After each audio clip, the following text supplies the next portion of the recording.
Once upon a mundane morning, Barb's day got busy without warning. A realtor in need of an open house sign. No, 50 of them, and designed before 9. My head hurts. Any mighty tools to help with this plight?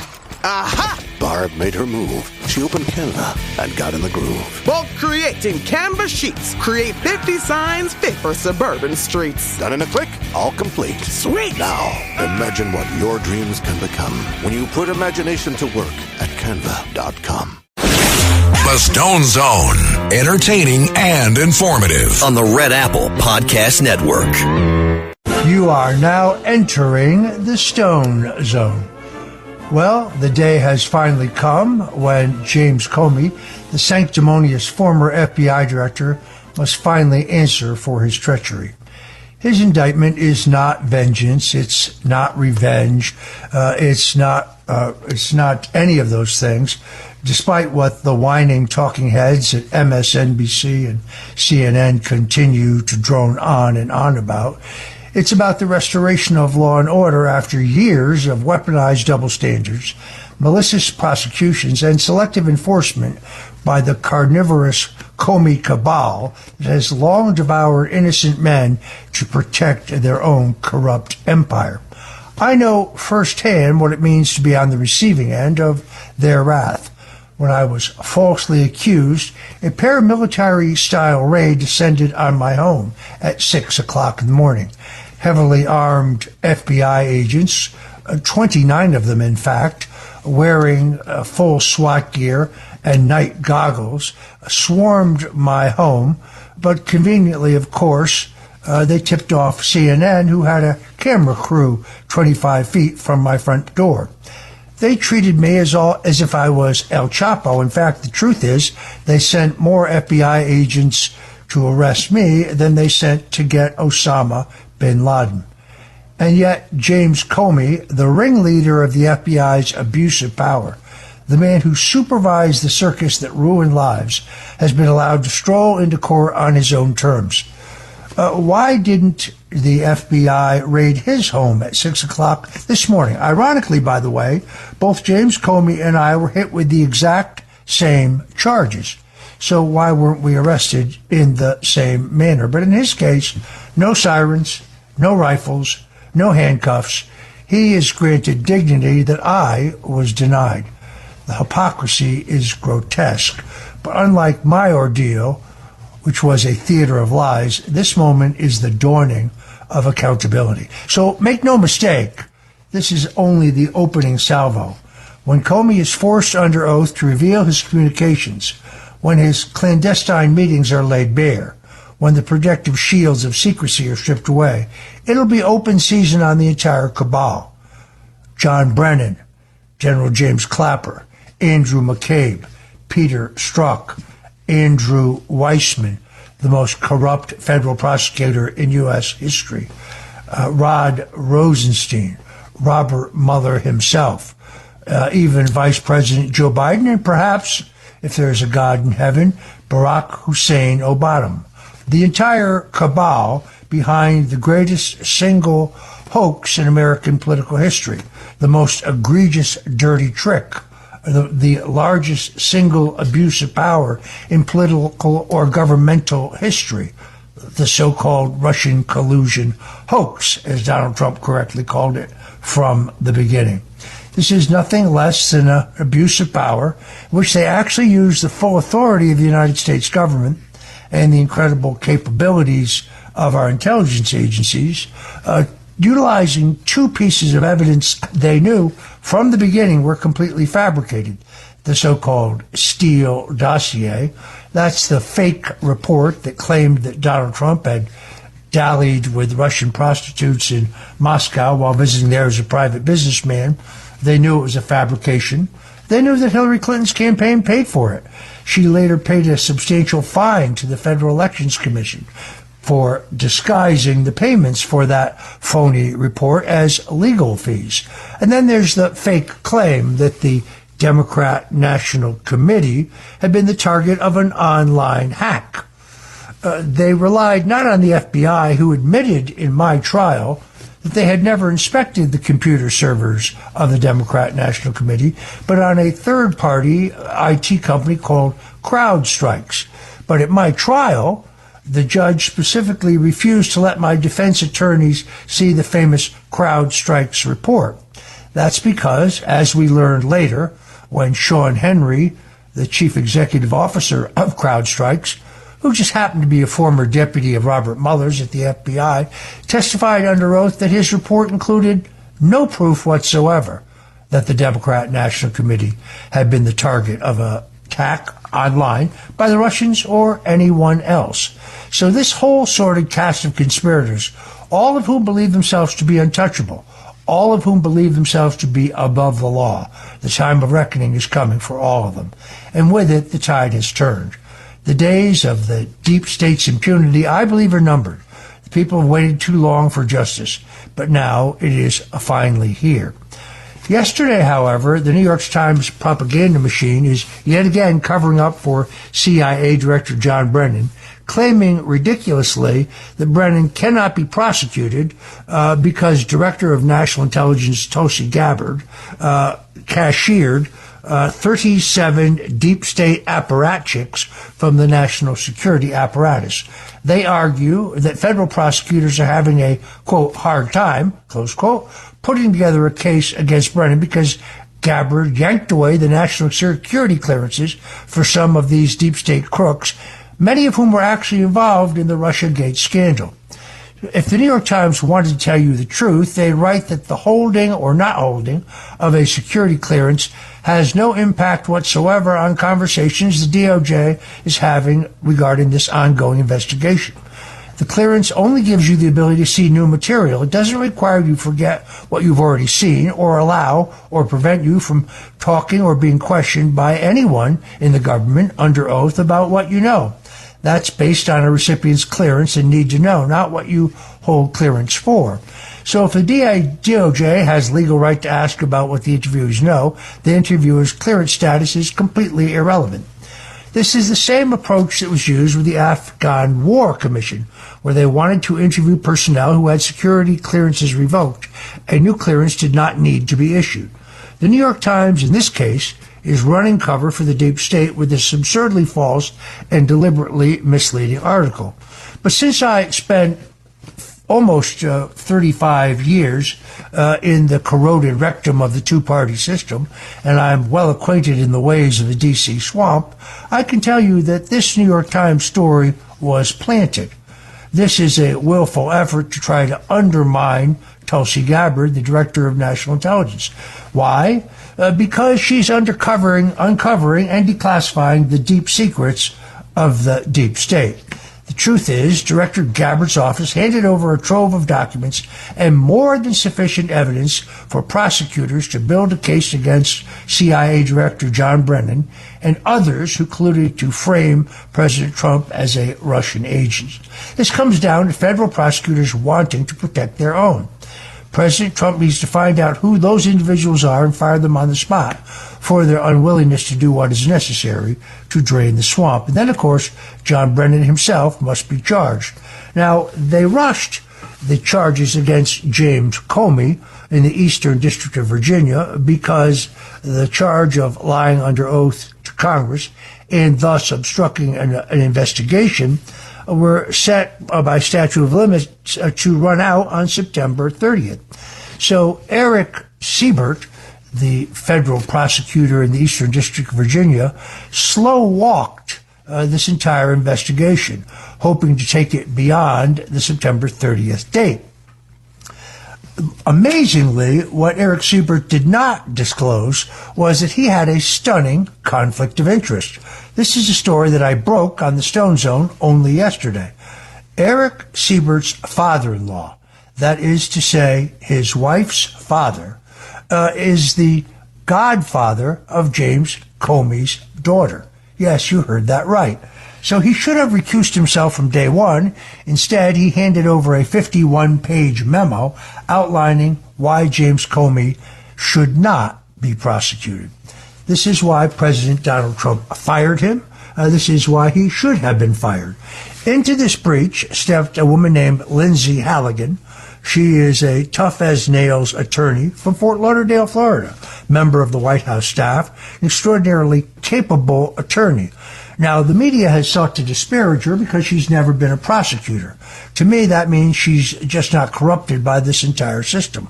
They actually predicted that she couldn't get a grand jury in the Eastern District of Virginia to issue an indictment against James Comey. But that announcement came last night. Once again, I am a little disappointed. I would have liked it much more if 29 heavily armed FBI agents had swarmed Comey's home at 6 o'clock this morning. But nonetheless, it appears to me that justice will finally be done in this matter. Thank God. All right. We now learned once again that it seems that Christopher Wray, the CIA director, the FBI director after James Comey, also lied to Congress under oath. See, it turns out that the FBI has now confirmed that they had 274 plainclothes officers embedded within the crowd during the January 6, 2021 protest that turned into a riot in and around the U.S. Capitol, confirming the suspicions of so-called conspiracy theorists like me, who believe that that event was more of a Fedsurrection than an insurrection. The newly released documents show how there was an internal revolt by the FBI over the Bureau's improper role on January 6, with many complaints being waged that former FBI Director Christopher Wray, and before him James Comey, had turned the FBI into a partisan tool, a Gestapo for the Democrats that was abusing its power to promote a woke agenda. Who can forget when the FBI arrested parents who simply went to school board meetings to protest the woke curriculum agenda being forced on their children? Attorney General Merrick Garland denied that that was the case, but subsequently FBI documents surfaced that proved that was indeed the policy of the FBI. In other cases, those who support the right to life were targeted for arrest outside of abortion clinics where they were committing the crime of praying. So the FBI has been corrupt for some time, and I'm afraid that there are still corrupt agents embedded within that agency, though I have a high regard for Kash Patel. He has his hands full in terms of cleaning house. It's interesting that one agent recently wrote, currently, the U.S. Attorney's Office is dictating what it is that gets investigated. This is a dangerous precedent that can barely get them to prosecute investigations that clearly met the thresholds for needed federal prosecutions. However, their willingness to conduct a search warrant on someone's life for a misdemeanor seems ridiculous. It is also unreasonable for the FBI to conduct investigations involving misdemeanor violations at a federal level. It's simply not our role. See, the FBI was under control under the Biden regime and worked to undermine President Trump throughout his entire first term. It's time for all Democrat hacks to be removed from the FBI and all federal bureaucracies. And once removed, it's time for them to be prosecuted over their criminal actions, which apparently included embedding agents among the January 6 protesters to stir up mayhem. And now I believe Christopher Wray must be held accountable the same way his predecessor James Comey has been. He clearly lied to Congress, specifically saying that he didn't believe that there were any plainclothes agents, and then later denying that he knew the number of them, when in fact he knew that both were true. It is time for reckoning, and that reckoning is coming. You see heads exploding on the left. The talking heads at MSNBC and CNN are apoplectic.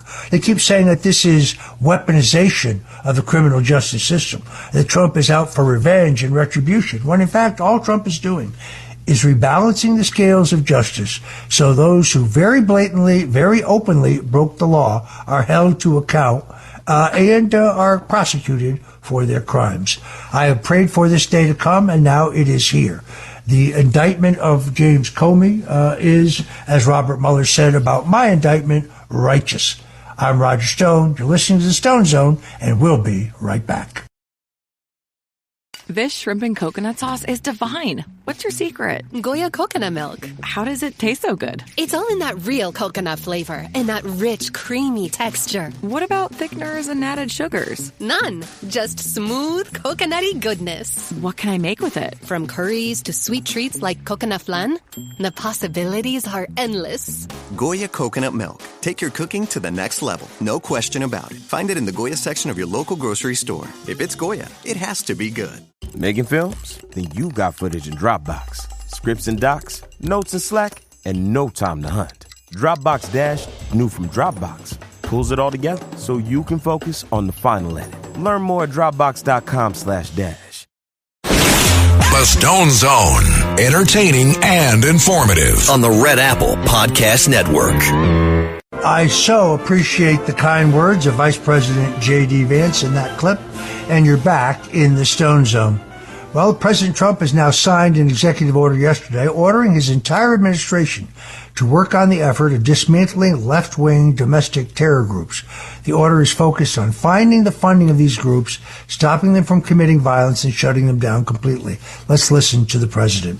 Professional anarchists and agitators, and they get hired by wealthy people, some of whom I know, I guess. I probably know them.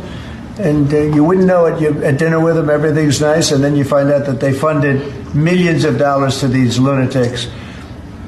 Steve, could you say a couple of words? Yes, Mr. President. This is a very historic and significant day. This is the first time in American history that there is an all-of-government effort to dismantle left-wing terrorism, to dismantle Antifa, to dismantle the organizations that have been carrying out these acts of political violence and terrorism.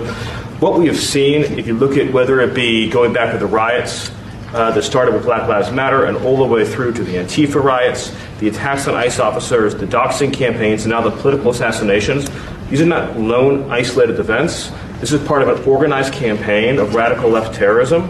It is structured, it is sophisticated, it is well-funded, it is well-planned. There is really no parallel like this to anything else in the country right now. There is an entire system of feeder organizations that provide money, resources, weapons, and when they're attacking ICE officers, they're attacking federal buildings, or they're isolating public officials for harassment, doxing, intimidation, and ultimately attempted assassination. It is all carefully planned, executed, and thought through. It is terrorism on our soil. Because of this executive order, Cash and Pam are going to have the tools they need, working with Scott, to take these organizations apart piece by piece. And the central hub of that effort is going to be the Joint Terrorism Task Force, or JTTF, which sits inside the Federal Bureau of Investigation. But for those at home who are worried about terrorism in this country, they need to understand, because of President Trump's strength, because of his vision, because of his leadership, we are now going to use the entire force of the federal government to uproot these organizations root and branch. And again, that's only possible because of President Trump and his leadership. That was, of course, White House Deputy Chief of Staff Stephen Miller, who is coordinating these efforts. The president is completely serious. It's unfortunate that it took the brutal political assassination of my good friend Charlie Kirk to bring this moment. But this is the proper response, not cancel culture, not wholesale censorship of those who disagree with us politically. That's what the left did to us. But something far more important and far more fundamental to saving this country, which is to say defunding those who plan and orchestrate mayhem, violence, and death. Recently, we asked some people about sharing their New York Times accounts. My name is Dana. I am a subscriber to the New York Times, but my husband isn't. And it would be really nice to be able to share a recipe or an article or compete with him in Wordle or Connections. Thank you. Dana, we heard you. Introducing the New York Times Family Subscription. One subscription, up to 4 separate logins for anyone in your life. Find out more at nytimes.com/family. The Stone Zone, entertaining and informative. On the Red Apple Podcast Network. And we're back in the Stone Zone. This Sunday is the Tunnel to Towers Foundation Walk Run, and our team is in need of your support right now. Every dollar counts. The hosts must rally their loyal audiences to participate. Please go to redappleaudionetworks.com/walk and help your favorite hosts and support the Tunnel to Towers Foundation. Again, go to redappleaudionetworks.com/walk. Help us raise money for the amazing Tunnel to Towers Foundation. Again, let's not forget America's heroes and what they've done for us. Go to redappleaudionetworks.com/walk right now. In the meantime, the United Kingdom is taking another step towards becoming an Orwellian police state, with Prime Minister Keir Starmer making the announcement during Global Progress Action Summit in London. He says that the digital ID mandate will be in place by the end of the current parliamentary session. Let's listen to the leader of the United Kingdom. Today, I am announcing this government will make a new free-of-charge digital ID mandatory for the right to work by the end of this Parliament. Let me spell that out. You will not be able to work in the United Kingdom if you do not have digital ID. It's as simple as that. This is Orwellian. It is terrifying. And of course, we see the same thing here.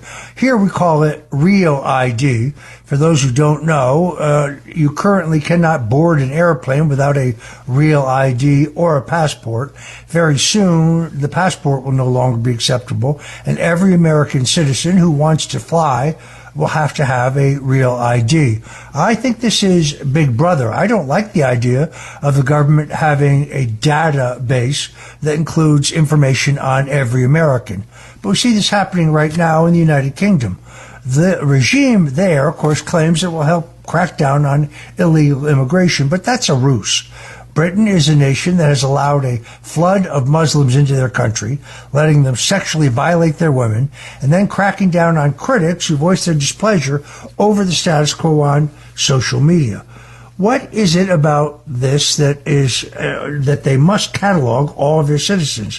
This is the beginning of a Chinese-style social credit system where people will not be able to access basic services or goods unless they are, quote-unquote, good citizens. In other words, subservient to the state. This is why many of us stand opposed to real ID mandates here in the United States. No matter how well-intentioned it may be, steps towards mandatory digital ID only further destroy our privacy rights and take us further down the road to technocracy. Britain should rebel against this system. Americans should never, ever tolerate anything like this. In the meantime, my good friend Katie Hopkins, who's both I would say a comedian, also a social commentator, has now been interviewed by the police in the UK about a comedy show that she puts on once a week. This is absolutely Orwellian. This is Big Brother writ large. I've told Katie Hopkins that if she wants to seek refuge, if she wants to go into exile, well, right here in South Florida where I live is a great place for her to do so. After all, it worked for Napoleon, at least for a little while. In the meantime, a study conducted by the Stanford Social Media Lab and its behavioral research firm BetterUp has determined that the use of AI is actually resulting in lower productivity as workers use AI to produce substandard output that looks passable but ultimately contains nothing of true substance. They use the term work slop to describe AI produces output that ultimately will need to be redone because it has no value.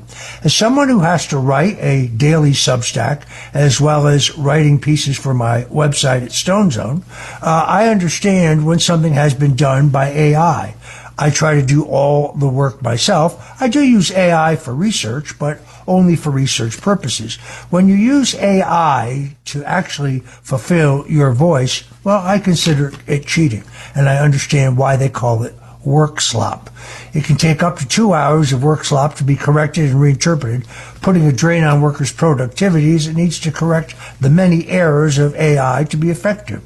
As corporate America has become more driven by AI, it will therefore produce worse and worse products, services, and articles. It's been estimated by Goldman Sachs that AI technology could force 6 to 7% of workers out of their jobs entirely once AI is fully adopted in a widespread manner.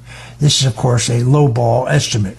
AI is dangerous, folks, particularly when people can make audios and videos of you saying things you never actually said.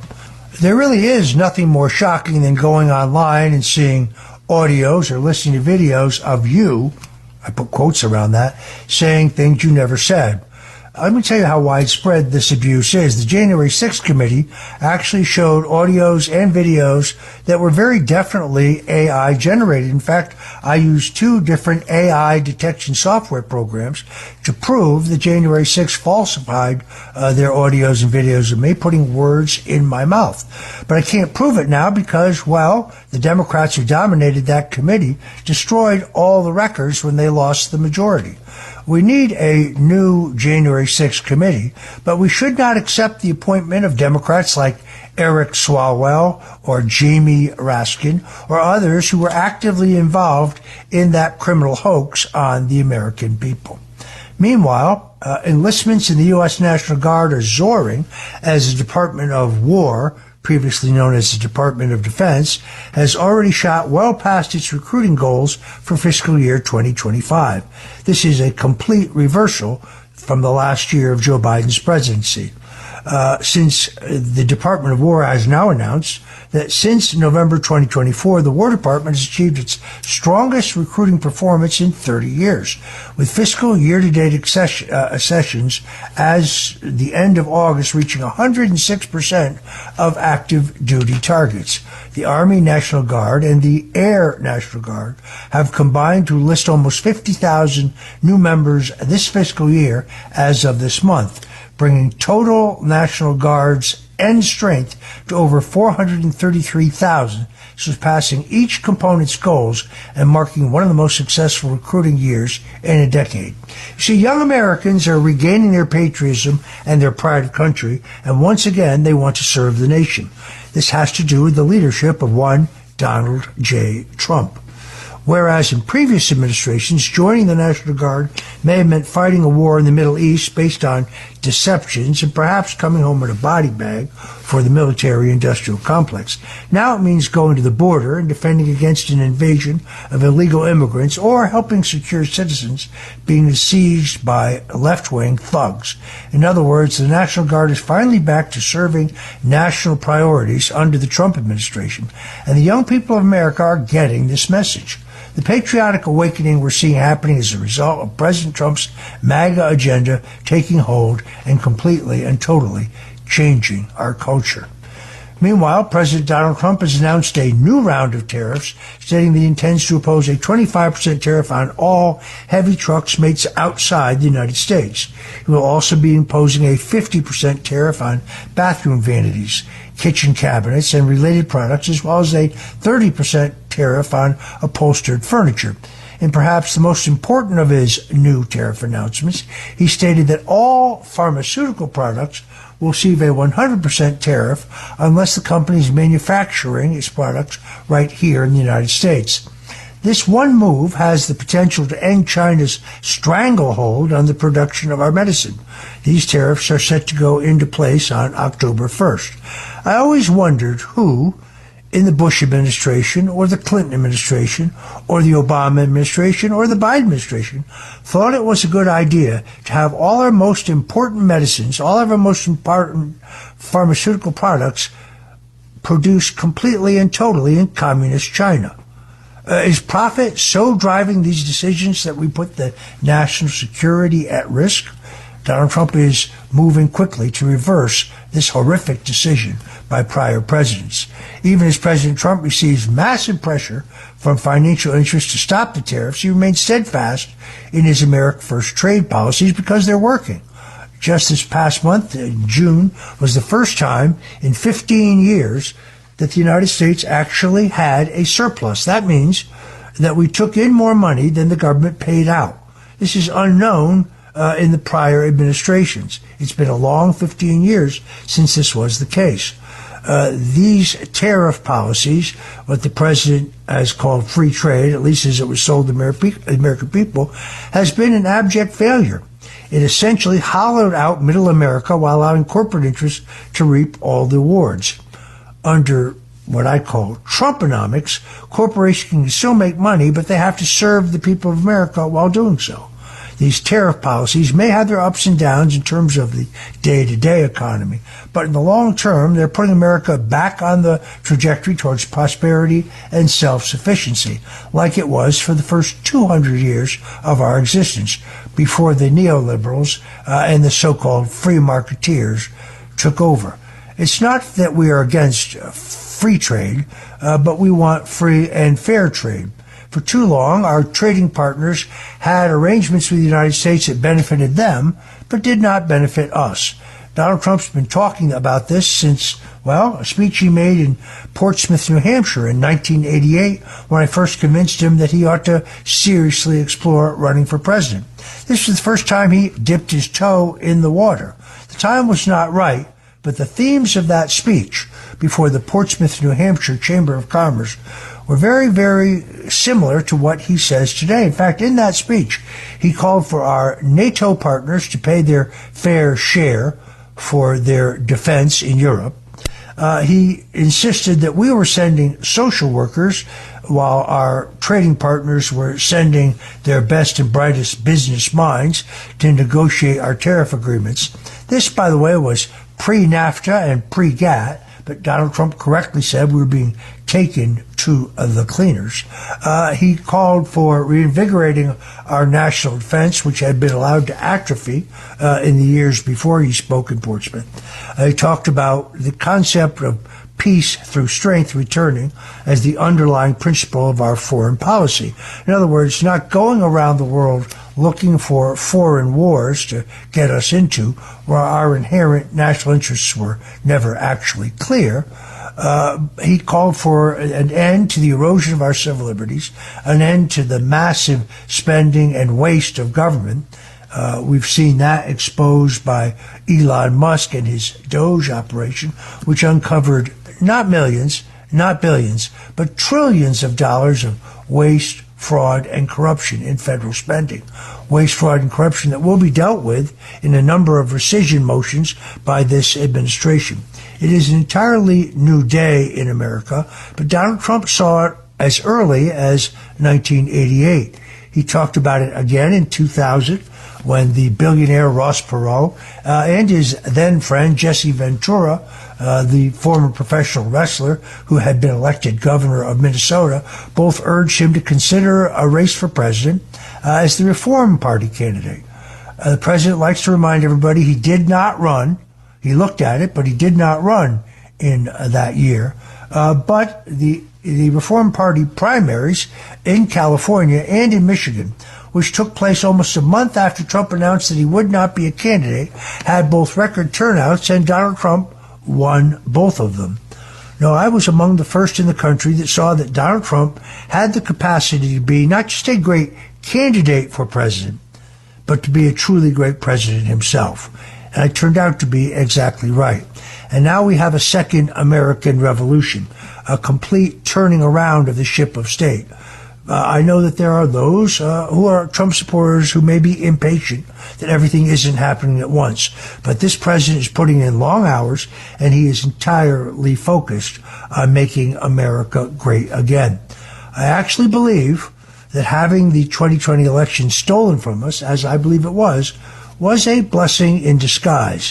What you have today is a battle-hardened, tested, much wiser Donald Trump. You see this in the priorities of his presidency. Not only is he going to make our economy great again, but we're going to enter a golden age of peace, prosperity, law and order, and justice. It's just around the corner. I'm Roger Stone. You're listening to The Stone Zone, and we'll be right back. The Stone Zone. Entertaining and informative. On the Red Apple Podcast Network. Welcome back to the Stone Zone. You know, just every time I think the New York City mayoral candidate Zoran Mamdani cannot get more ridiculous, he completely discredits me. Now he wants to double down on the city's disastrous amnesty and sanctuary city policies, devoting $100 million in legal aid to illegal aliens. Let's listen to Mamdani himself. Our campaign is one that stands by the actual enforcement of the law as it is here in New York City with sanctuary city policies that have kept us safe. I would also commit to increasing the staffing of our law department by 200 to bring us back to pre-COVID levels, and to ensure that when we look at this city, we are using every tool at our disposal to keep New Yorkers together, to keep families together. 400,000 of our residents are right now in urgent risk of deportation. The city knows that when it provides legal assistance to those same New Yorkers, their chances of going home increased 11-fold, and yet it has only assisted fewer than 200 of those New Yorkers. That's why also a cornerstone of our campaign is a commitment to increase funding for those very legal defense services by more than $100 million so that we can ensure we're taking every step we can to keep New Yorkers safe, to keep New Yorkers together, and to show the world that they are welcome in this city. Does he actually believe that he can convince New Yorkers that the onslaught and invasion of illegal immigrants has made New York City safer and a better place to live? This is the same candidate for mayor who said only days ago that incarcerating violent criminals serve no purpose other than making their victims feel good.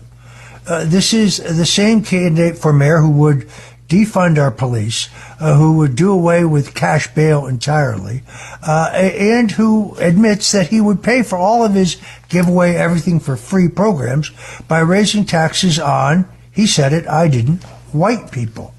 This is the most radical candidate for mayor in New York City history. New York City is on the cusp of electing a mayor who embraces the ideology of those who attacked America on 9/11. You can't make this stuff up. You see, now Mamdani wants to use lawfare to keep illegal immigrants from being deported. So therefore, you heard him in his own words. He wants New York City to become a destination spot for illegals. He's not mincing words. New York City's voters have little more than a month to come to their senses and ensure that this lunatic does not become their next mayor. Mamdani's brand of socialism will set New York City back decades and cause so much damage that the city may never actually recover. This could be a wake-up call for the entire country, but it needs to be it needs to reject socialism and destitution as socialism grows more popular nationwide. On the other hand, I think Mamdani benefits from this fake positioning as an outsider. In many ways, he's actually like Trump. He pretends to be a political outsider fighting the entrenched dark money and special interests. But the fraud investigator, Sam Antar, has famously completely exposed that entire hoax. If you think that Mamdani is riding a crest of popular support, that his movement to become mayor is people-funded and generated, then you need to take a closer look. Mamdani, who is himself wealthy, has a campaign funded by millionaires and billionaires who are bundling hundreds of thousands of dollars and benefiting from New York City's campaign finance matching funds. This is an epic structure of nonprofit organizations, much of it Soros money, funding this faux populist. This is the most dangerous candidate for mayor in New York City history, but he is now trying to dial back and act more moderate. For those who said you don't have to worry about his mayoral status because the governor, Kathy Hochul, has the real financial and legal power over New York City, and she will dial him back. That, of course, is entirely wrong. She is so afraid of the radical progressive wing of the Democrat Party, which stands on the cusp of getting rid of Chuck Schumer because Schumer is considered too moderate for them, that she will kowtow and do anything to curry favor with Mamdani and his radical supporters. No, I'm issuing a warning. If Mamdani is elected mayor, New York City will be a flaming wreck by the end of his term. This could be good for national Republicans who can point to what happens when you elect socialists or jihadis to public office, but it will not be good for New Yorkers, and that is my prediction. Thank you for joining us today in the Stone Zone. I'm Roger Stone. We're here 5 days a week talking news, history, politics, and, well, we get some food in there from time to time. We appreciate you joining us. Until tomorrow, God bless you and Godspeed. Thanks for listening to The Stone Zone with Roger Stone. You can hear The Stone Zone with Roger Stone weeknights at 8 on 77 WABC. If you like the podcast, share it with your friends and listen anytime at WABCRadio.com and download the WABC Radio app. Hit that subscribe button on all major podcast platforms. Plus, follow WABC on social on Instagram, TikTok, Facebook, and X. See you next time for a new episode so you never have to wonder. What the heck is going on here?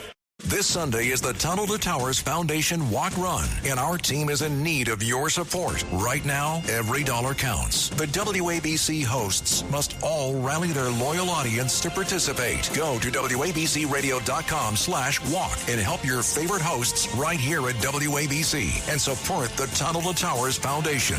Go to WABCRadio.com/walk. Help WABC raise money for the amazing Tunnel to Towers Foundation Walk Run.